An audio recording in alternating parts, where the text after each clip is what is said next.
अस्सलाम वालेकुम। I hope आप लोग ठीक होंगे, सेफ होंगे एंड अपनी ट्रेडिंग जर्नी को एंजॉय कर रहे होंगे। और बहुत दिनों के बाद वीडियो आ रही है बिकॉज कि मैं बिजी था कुछ चीज़ों में, इस वजह से मैं वीडियोस नहीं बना पा रहा था। आज की वीडियो जो है वो आपकी डिमांड पे होने जा रही है कि मुझसे बहुत सारे स्टूडेंट्स हैं जो बच्चे नई नई ट्रेडिंग में आ रहे हैं और नई नई ट्रेडिंग करना चाह रहे हैं, एक मींस नए माइंड सेट के साथ आ रहे हैं। तो उनका मेरे साथ यही हमेशा क्वेश्चन रहता है कि स्कैल्पिंग जो है वो हम करना चाहते हैं और किस तरीके का स्कैल्पिंग का रोड मैप होता है और हम किस तरह से स्कैल्पिंग अच्छे तरीके से कर सकते हैं। इस चीज़ के रिलेटेड हमें आप थोड़ा जो है वो गाइड कर दें। तो एक एक को बताने से अच्छा था मैंने सोचा कि जो मैं इस पर एक वीडियो बना लेता हूँ और मैं आपको ब्रीफली एंड आसान ज़बान में जो है ना वो पूरा एक्सप्लेन कर देता हूँ दैट कि how we can do scalping in good way and good profits. So simply मैं आपको पहले तो एक चीज़ बता देता हूँ। देखिए, मैं एक तो साइकोलॉजी का बंदा हूँ और मैं जो लॉजिकल चीज़ें हैं उन्हीं पे यकीन रखता हूँ। तो मैं आपको एक चीज़ सिंपल बता देता हूँ कि कुछ लोग होते हैं जिनकी जो डिसीजन मेकिंग पावर होती है ना वो अच्छी होती है, ठीक है। कुछ लोगों की जो डिसीजन मेकिंग पावर होती है, मैं DM लिख देता हूँ, मैं डिसीजन मेकिंग पावर जो होती है वो अच्छी होती है उन लोगों की। एंड उन लोगों के उस डिसीजन मेकिंग पावर के अच्छी होने की ही वजह से वो जो है मीन्स एक जल्दी फैसला कर पाते हैं, ठीक है ना। वो चीज़ों को जल्दी समझ लेते हैं। अगर आप उन लोगों से जिनकी डिसीजन मेकिंग पावर अच्छी होती है आपको क्वेश्चन करते हो ना तो वो आपको जल्दी रिप्लाई करते हैं। तो स्कैल्पिंग सिर्फ उन्हीं लोगों के लिए है जिनकी डिसीजन मेकिंग पावर बेस्ट है, ठीक है। आप खुद से भी ट्राई कर सकते हो। आप कोई ऐसी चीज़ सोचो फिर देखो कि आपका जो, या फिर आप कोई मसला देखो, आप देखो कि आप उस मसले को कितने टाइम में हल कर पाते हो, आप उस मसले को कितने टाइम में सॉल्व कर देते हो, आप उस मसले का हल कितने टाइम में निकाल लेते हो। Then you will understand about your decision making power. वो अगर आपकी पावर अच्छी है डिसीजन मेकिंग पावर तब भी आप स्कैल्पिंग करो, अदरवाइज मैं आपको नहीं कहूँगा कि आप स्कैल्पिंग करो। आपको बहुत सारे लोग देखेंगे कि वो जो स्कैल्पिंग कर रहे हैं अच्छा अमाउंट कमा रहे हैं, तो आप जो है वो पागल हो जाते हो। दूसरों की जो पैसे को देखकर आप जो है वो पैनिक हो जाते हो कि जो चलिए स्कैल्पिंग करते हैं और जो आधे घंटे में 1 करोड़ बना लेंगे। ऐसा नहीं होता, बिल्कुल भी ऐसा नहीं होता। ये सारे लोग जो है वो सिर्फ आपको सपने दिखाते हैं। ट्रेडिंग इतनी आसान नहीं जितनी आप इसे आसान समझ रहे हो, ठीक है। तो तभी आप स्कैल्पिंग करो कि जब आपकी डिसीजन मेकिंग पावर अच्छी हो। अगर आपकी डिसीजन मेकिंग पावर अच्छी नहीं देन आप ट्रेडिंग की तरफ अपना मूव ही ना करना, अदरवाइज आप सारे पैसे गवा लोगे। तब आप जो है वो फिर लॉन्ग टर्म जो है वो ट्रेडिंग या स्विंग ट्रेडिंग इंट्राडे पे आप जो है वो फोकस करो। और वो भी सेम होता है, ठीक है, वो भी सेम उसी तरीके से होता है। जितना आप स्कैल्पिंग में प्रॉफिट कमाते हो उतना आप इंट्राडे में आसानी से जो है वो अर्न कर सकते हो। स्कैल्पिंग का क्या मतलब है? स्कैल्पिंग का मतलब ये है कि छोटे टाइम फ्रेम में आप ज़्यादा ट्रेड लेके ज़्यादा प्रॉफिट बनाते हो, इसे हम स्कैल्पिंग कहते हैं। और स्कैल्पिंग में फर्स्ट चीज़ तो ये थी जो मैंने आपको भी बता दी कि आपकी डिसीजन मेकिंग पावर अच्छी होनी चाहिए। उसके बाद जो चीज़ दूसरी चीज़ है वो ये कि आपकी डिसीजन मेकिंग पावर के अच्छी होने के साथ साथ जो है ना वो आपका अपना क्या बोलते हैं उसे कि जो है वो जर्नलिंग मीन्स जो है ना वो आपको अच्छी तरीके से आ रही हो। जर्नलिंग मीन्स कैसे? जर्नलिंग कुछ इस तरीके से मैं इस चीज़ को मैं आपको अब एक्सप्लेन करता हूँ। जर्नलिंग आपकी अच्छी इस तरीके से हो कि मीन्स आप अपने ट्रेड्स को जर्नल करो। जर्नल मीन्स उनको राइट करो। राइट करने का मतलब ये है मेरा, इस चीज़ से मैं ये कहना चाह रहा हूँ कि आप कैलकुलेट करो कि आपने कितनी ट्रेड्स जो हैं वो ली हैं और कितनी ट्रेड्स में आपका क्या किया हुआ है। आप इस चीज़ के लिए जो है वो अपना इसका यूज़ कर सकते हो। मैं आपको दिखाता हूँ, बल्कि इसका आप जो है वो इस नोशन का यूज़ कर सकते हो। मैं इसका यूज़ करता हूँ, मैं आपको दिखा देता हूँ, बल्कि वो टेम्पलेट जो मैंने खुद बनाया हुआ है अपने लिए।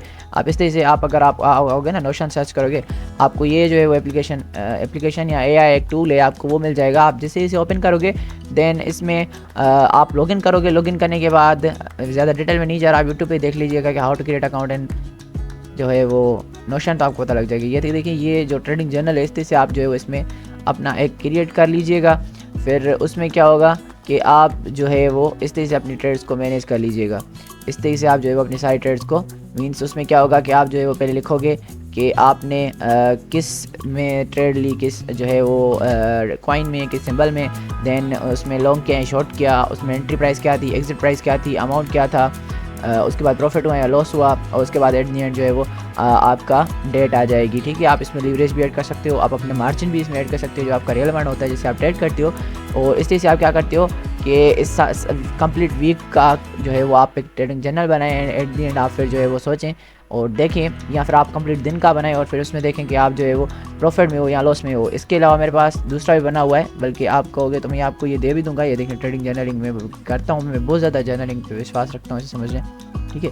आप इस तरह से बना सकते। अब ये मैंने अपने फ्रेंड था मेरा, उसके लिए मैंने बनाया था और ये उसी की ट्रेड्स हैं जो इधर आपको दिख रही हैं। वो देखें इसमें क्या है कि trading journal week, total amount कितना था और day 1 trade, symbol, entry, exit, position, strategy उसमें क्या थी, ठीक है, आउटकम, लेसन जो उसने लर्न किए, ठीक है। तो इस तरह से आप जो है वो इन सारी चीज़ों को कर सकते हो। अब देखें ये जैसे मेरा एक फ्रेंड था जो मुझसे सीखने आता है, बल्कि ऐसे समझ लें कि वो मेरा अच्छा दोस्त है, साथ में साथ रहता है। तो उसके लिए उससे मैंने बना के दिया था ये, और वो इधर आके मेरे पीसी में जब करता था ट्रेड, तो देखें ये पुरानी है, मीन्स अगर आप देखो डेट्स तो देखें वो जब इसने कॉपी किया तो इसमें लर्न लेसन क्या लिखा उसने, डोंट कॉपी अदर्स। अब वो दोबारा ये गलती नहीं करेगा क्योंकि उसे पता है कि मैंने क्या गलती करी थी और उसने इस चीज़ को जर्नल किया था। इस चीज़ में नॉट फॉलो ट्रेंड, उस ट्रेंड को उसने फॉलो नहीं किया था। Always wait for right time, गलत टाइम पे वो घुस किया था। इधर फॉर्मो उसने किया था, fear of missing out. Then तो इससे आपको ये जो है समझ आ जाती है कि आपने कौन कौन सी गलतियाँ की हैं, कौन कौन सी मिस्टेक्स की हैं, और आप उन मिस्टेक्स से अच्छी खासी लर्निंग कर रहे थे। और इसी चीज़ की वजह से जो है जर्नलिंग बेस्ट होती है। अगर आप स्कैल्पिंग कर रहे हो तो आपकी जर्नलिंग जो है वो लाजमी होनी चाहिए, ठीक है। देन उसके बाद जर्नलिंग के बाद मैं आपको बताऊं तो थर्ड नंबर पे जो बेस्ट चीज़ आती है स्कैल्पिंग में, वो ये है कि आप अपनी कोई स्ट्रेटजी पकड़ लो। सिर्फ आप कोई अपनी एक स्ट्रेटजी पकड़ लो, और जब वो स्ट्रेटजी मार्केट में किसी भी कॉइन में किसी भी टाइम फ्रेम अप्लाई हो रहे हो, देन आप उसके बाद ही जो है वो आप उसमें ट्रेड लो, ठीक है। अब स्ट्रेटजी मेरी क्या मुराद है, आप कोई भी स्ट्रेटजी पकड़ सकते हो। मान लें आपने डबल बॉटम पकड़ लिया, डबल टॉप पकड़ लिया, या इसके अलावा आप जो है वो किसी एक मखसूस कैंडलस्टिक पैटर्न को पकड़ लो, या फिर इसके बाद आप जो है वो प्राइस एक्शन को भी सिंपल पकड़ सकते हो, या सिंपल स्मार्ट मनी कॉन्सेप्ट में से अगर आप ऑर्डर ब्लॉक्स को उठा लो, उनको पकड़ लो, उनको अच्छे तरीके से मास्टर कर लो, एंड देन उसके बाद सिर्फ उस पर ही ट्रेड करो, तो आप उसमें जो है वो एक अच्छे बन जाओगे, ठीक है। क्योंकि तब आप क्या कर रहे होते हो एक स्ट्रेटजी में कि आप एक ही चीज़ की कंफर्मेशन ले रहे होते हो। जब आपके पास चॉइसेस कम होती हैं, आप एक ही चीज़ की कंफर्मेशन लेते हो, तो आप अच्छे तरीके से ट्रेड्स को मैनेज कर पाते हो एंड ट्रेड्स ले पाते हो। अगर आप 4-5 चीज़ों की कंफर्मेशन लेते हो तो कोई चीज़ हो रही होती है, कोई नहीं होती, कोई नहीं हो रही होती है, एंड देन आप जो है वो एनालिसिस पैरालिसिस का शिकार हो जाते हो और फिर आप अच्छी ट्रेड्स पिक नहीं कर पाते। अब एनालिसिस पैरालिसिस क्या है ट्रेडिंग में, देखें बहुत सारी समझ लें कि जैसे डिजीज़ होती हैं, बीमारियां होती हैं, इस तरह से ट्रेडिंग में कुछ बीमारियां होती हैं जो आपको हो जाती हैं। जैसे एनालिसिस पैरालिसिस भी एक ट्रेडिंग में बीमारी है, जिसका मतलब ये होता है कि आप चार्ट को ओवर एनालाइज कर लेते हो और उसकी वजह से आप जो है वो फैसला नहीं कर पाते कि मुझे कौन सी जो है वो ट्रेड लेनी चाहिए, और यही बड़ा मसला होता है। एंड ओवर एनालिसिस पैरालिसिस का शिकार जो भी बंदा होता है वो अच्छा ट्रेडिंग नहीं कर पाता। तो इस वजह से चार्ट को ज़्यादा आप एनालाइज करने से बचने के लिए आप सिंपल ये कर सकते हो कि आप जो है वो कोई एक बेसिक स्ट्रेटजी पकड़ सकते हो एंड ओनली उस पर ही ट्रेड कर सकते हो। एंड उस पर ट्रेड करने में जो है वो आपको फ़ायदा ये होगा कि आप एनालिसिस पैरालिसिस का शिकार नहीं होगे और इससे आप अच्छी ट्रेड्स पे कर पाओगे। तो अगर आप इन चीज़ों के जो मैंने आपको ये तीनों चीज़ें बताई हैं इनको फॉलो करते हो तो आप आसानी से जो है वो बेस्ट स्कैल्पिंग कर सकते हो। मैंने सिर्फ ये सिंपल वीडियो बनाई और इसमें सिंपल नॉलेज दिया आपको, ठीक है। अगर आप मुझे कमेंट्स में बताओ तो मैं इन पे डिटेल वीडियो बनाऊंगा और इनमें से हर टॉपिक में डिटेल वीडियो बना के बल्कि मैं फिर आपको 5-7 स्ट्रेटजियाँ दे भी दूंगा, बल्कि मैंने इंडिकेटर स्ट्रेटजीज उनके बारे में तो मैंने आपको बहुत बताया भी हुआ है इसमें अपनी वीडियोज़ में नीचे अगर आप देखो, बल्कि प्लेलिस्ट भी एक बनी हुई है ट्रेडिंग स्ट्रेटजीज। अगर आप वो देखना चाहते हो तो आपको इधर राइट साइड पे दिख रहा होगा, क्लिक करोगे तो आप उसे जो है वो देख सकते हो। आज की वीडियो इतनी। अगर आप चाहते हो इन चीज़ों में ब्रीफली वीडियो बनाऊँ देन आप मुझे कमेंट बता सकते हो। तब तक के लिए आप ये ट्रेडिंग स्ट्रेटजीज़ को देखो, या फिर आप जो है वो इधर ये जो मैं FVG और जो है वो अपना दूसरा मैं फिबोनाची को मिला के जो ट्रेड लेता हूँ वो स्ट्रेटजी मैंने बताई हुई, आप इनमें दोनों में से कोई भी देख सकते हो और इसे फॉलो कर सकते हो। अदरवाइज़ अगर आपको फिर भी कोई स्ट्रेटजी अच्छी नहीं लग रही इनमें से तो आप मुझे बता सकते हो, मैं आपको और भी ज़्यादा स्ट्रेटजी बता सकता हूँ और वो आपको अच्छा खासा जो है वो बेनिफिट देंगी। सो मिलते हैं अगली वीडियो में, तब तक के लिए बाय बाय।